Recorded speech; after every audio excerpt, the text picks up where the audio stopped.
Les coulisses de la gastronomie vous souhaitent encore un très bel été et je vous propose de le continuer avec Dominique Giraudot, qui est un grand chef établi à côté de Reims dans son restaurant étoilé qui s'appelle Le Grand Cerf, avec une très belle recette. A tout de suite.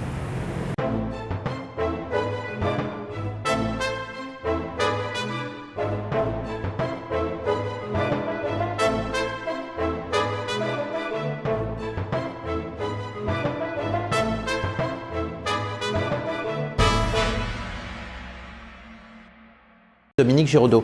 Bonjour chef. Bonjour Laurent. Alors chef, vous nous présentez votre équipe et le restaurant après. Allez, on vous suit. Alors, ces plats sont à tomber par terre. Je vous les conseille vivement, vivement et vivement. Mon épouse. Bonjour chère épouse, voilà. Madame Giraudot, enchantée. Pascal Champion, mon associé. Enchanté. Ah ben on s'était rencontrés. Oui. Absolument. Oui, oui. Alors chef, qu'est-ce que vous nous préparez là? Le homard poivre. Le homard vient d'où? Ça c'est un homard breton de Casier qui vient de Vendée. Un petit moule comme ça. On va faire des fines tranches de poire émincées et puis on va mettre le homard dedans. Donc là on coupe le homard en petits morceaux, mais pas trop petits parce qu'il ne faut pas que ça soit du homard haché. Hein. D'accord. C'est-à-dire qu'on va mettre de la queue en décor. Oui. Et on va mettre de la queue à l'intérieur comme je viens de faire. Oui aussi. Plus des pinces dedans. Normalement on peut faire la vinaigrette, c'est-à-dire moutarde, sel, oui. Poivre. Donc ça c'est un miel bio. Bon, la recette, on peut en faire un peu plus parce que ça sert pour beaucoup de choses. Hein. Donc là, je le remue bien. Là, un vinaigre de cidre de la région des Ardennes. C'est un vinaigre qui est bio aussi. En fait, c'est une vinaigrette, vous pouvez la manger, la manger comme ça. Hein. Ah oui, à ce point-là. Ah, vous verrez. Et pas d'huile? Si, elle arrive. Non, mais d'olive ou de quoi? Non, pas d'huile d'olive. Ben oui, c'est une bon, huile ça, d'arachide pas pour d'huile. qu'elle soit Oui, je pas voyais trop, la couleur, je devinais que c'était pas de l'huile voilà. d'olive. Faut pas qu'elle soit trop... Ah, trop gustative. Voilà, parce que donc à la rigueur, même de l'huile de pépin de raisin. Vous pouvez mettre de l'huile de pépin de raisin si vous voulez aussi. D'accord. Donc je la monte un peu comme une mayonnaise en fait. Ah mais c'est amusant, c'est que ça commence à prendre véritablement comme une mayonnaise. Oui, ça prend quand même. Comment est-ce que vous expliquez le phénomène? Le phénomène, c'est mon bras. Non mais d'accord, mais le fait que ça prenne comme ça, que ça devienne... c'est normal, ça épaississe comme ça. C'est l'huile, hein, vous ramenez toujours de l'air dedans et puis vous montez, c'est la moutarde aussi. Hein. Ouais. Oui, elle est un peu plus... Ah oui, elle est impeccable. Là, elle est impeccable. Ah oui. Donc là, on va mélanger le homard avec la vinaigrette un petit peu. Donc on va l'assaisonner un peu.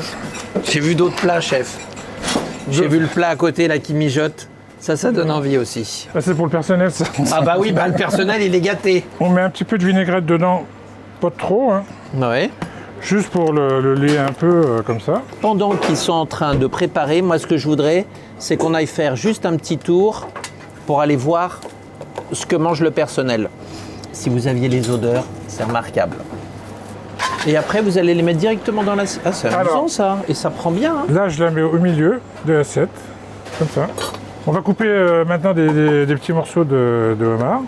Et alors, dans la décoration de l'assiette, je vois des touches de couleur. Alors, est-ce que du coup, c'est la sauce? Ça, c'est la sauce. C'est la sauce que vous avez remis ici. C'est la sauce avec un petit peu de jus de... On a mixé un peu de mangue. On l'a mélangé avec pour donner de couleur. Ouais. Pareil pour le vert. C'est des herbes vertes qu'on a mixées et après qu'on a mélangé dedans. Mangue et homard, ça va très bien. Hein, ouais. Même avec la poire. Je mets un peu de sauce comme ça. C'est super joli déjà. Ce qui est très joli en plus, c'est que sur l'assiette noire, on a les contrastes des couleurs, c'est vraiment beau. Voilà. Et le homard est vraiment beau. C'est notre ami qui a fait le décor, hein, attention. Hein.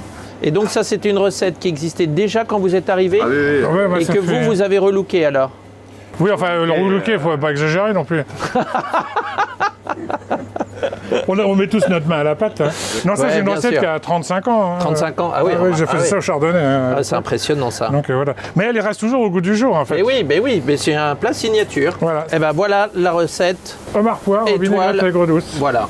Bon, c'était vite, hein. C'est superbe, impressionnant quand même. C'est des recettes simples, efficaces. Quand on le regarde, on reste insensible après. Ouais. Et quand on le mange, après, il ne faut pas rester non plus insensible. Ah bah ça, a priori, ça devrait pas. Je vous le ferai goûter tout à l'heure. Avec un grand plaisir.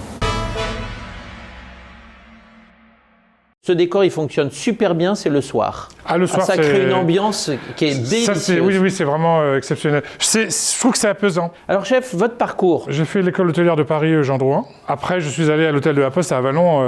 À l'époque, il y avait 2 étoiles au Michelin. J'étais avec Monsieur Duparc, donc c'est un super chef. Ensuite, je suis allé à la Napoule chez Outier à l'Oasis pendant 2 ans. Il y avait 3 étoiles aussi à ce moment-là. C'est pas mal. Puis ensuite, je suis allé au Chiberta. Ah bah oui, pas mal. Ah oui, très sympa. D'accord. Et puis après, j'ai travaillé 7 ans avec Gérard Boyer. Donc on a eu une étoile Michelin aussitôt derrière, 6 mois après. Et quand je suis arrivé ici, il fallait que je regagne quand même l'étoile. Bah oui, forcément. Ce qui m'a beaucoup touché, c'est que vous ayez dit chacun doit savoir faire pratiquement tout, doit être capable de toucher à tout. On essaye de faire des cuisiniers.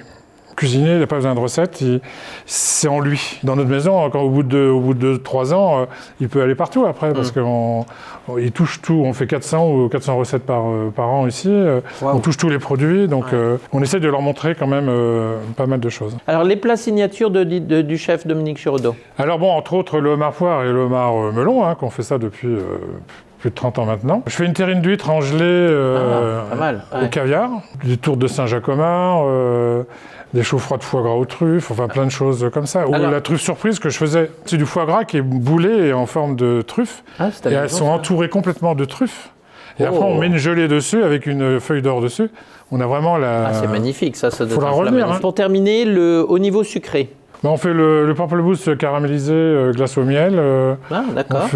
Toujours votre petit producteur de miel. Ouais. J'ai un chocolat chaud coulant, c'est un plat signature parce qu'on l'a créé avant que quand les chocolats sortent coulants en fait. On s'inspire par exemple du pâté en croûte, la Belle Aurore, où là on met 15 viandes dedans.